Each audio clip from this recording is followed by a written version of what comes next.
2023 and season 4. I think this will even go to 2024. I don't know.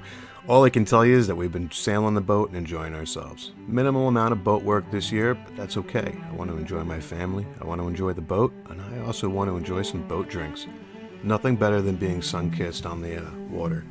I hope that you guys have really enjoyed these videos, and if there's something you want to see, I implore you to reach out and ask me, and I'm more than happy to record it for you. Boat work is my favorite, so if you have some need for a helping hand, by all means, just reach out. I'm here.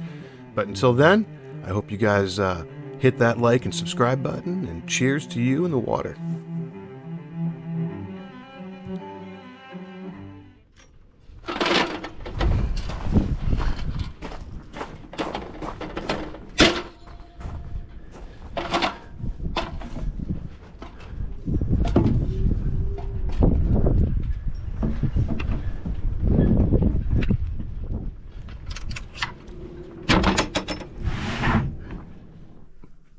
What's going on, guys? Just wanted to give you a quick video. Again, trying to keep something coming to you every Monday about how to handle your boat when she's on the hard during the winter. Give you some tips and tricks that I find have worked for me for the last few years. Garbage bags are important. Painter's tape is important, which I unfortunately left in the car. I'll have to go get that. And Ziploc bags are very important. And I'll show you what I'm going to do with those. And then we'll talk about just some things you can do inside the cabin to keep moisture from causing a lot of issues. So we'll let's just start looking around at things we can do. Keep these open during the winter and your bilge open during the winter to keep airflow going through. So if there is moisture in here, especially under the motor, which looks like I have none, it won't actually just sit on the engine causing rust. So this is a good tip for winter storage, especially with these old leaky boats. Make sure that you're keeping these open. Keep your bilge hatch off, and try to come down, like every couple days if you can. Get down here, have a gander. I do have to take care of these windows this year. That has to happen because there's a lot of water. As you can see, I'm catching it. We'll talk about this in a little bit, but it's catching it. It's causing all sorts of issues. Yeah, but what can you do? We're not down here every day now that it's winter. We're just coming in and checking on it. Those dry bags that you can hang that will soak up moisture helps.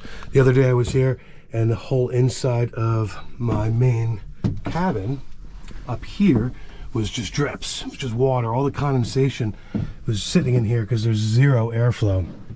Where out here, even though the hatch boards are on, we still wind up with a little bit of air moving in and out. So just this I highly recommend doing, and super important. I find that keeps all the moisture out of there. It gives it a place to go where the air can move through, and this also really helps keeping that out. But so one thing I find to be extremely helpful during the winter is to remove my wheel. I take it off, I leave it in the cabin. That way it gives us better ingress and egress from the cockpit when you're climbing up that ladder. So I would highly recommend removing your steering wheel and just put the nut back on the pedestal and put it inside.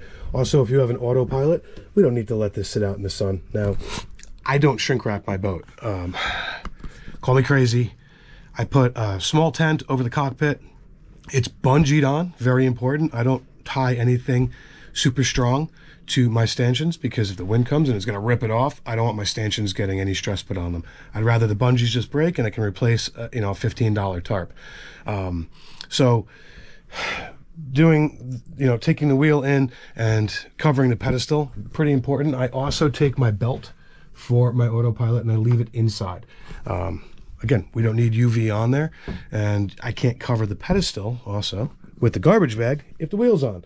So instead of buying a whole cover for the wheel and whatnot, I just put a garbage bag over it, a little painter's tape around the bottom, and I'm good to go. And let me show you what that looks like.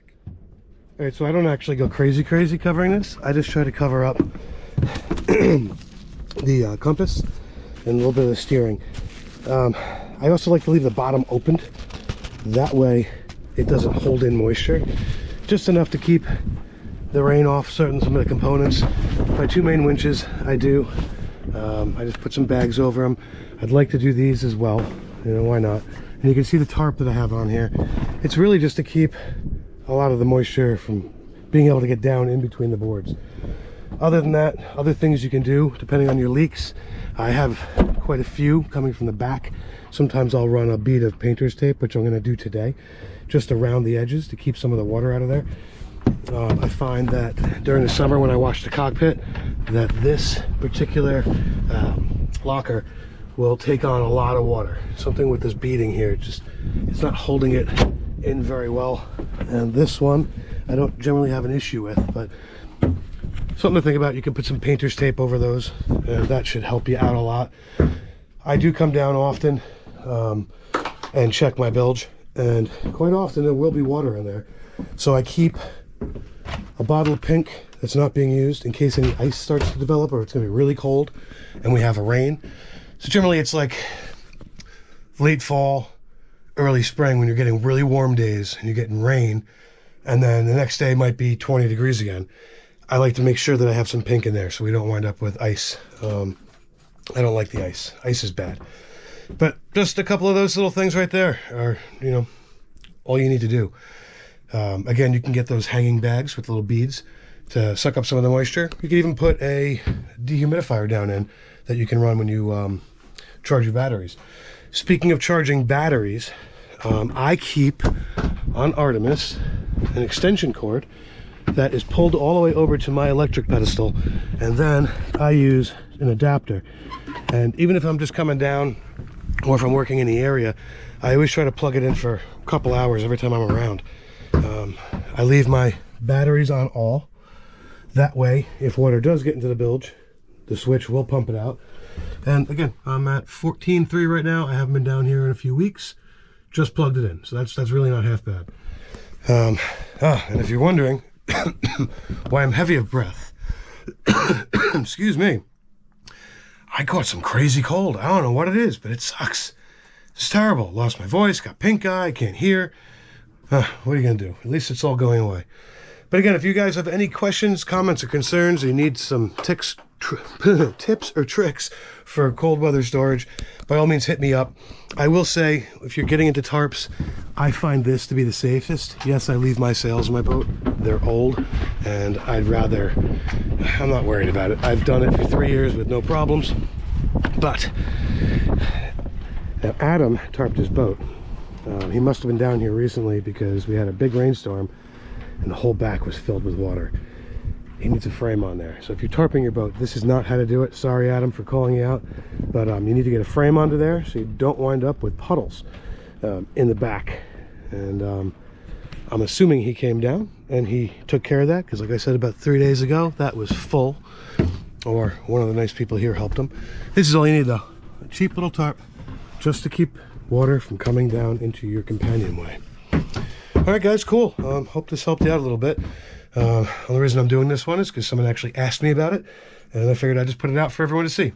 So, talk to you guys soon. Cheers.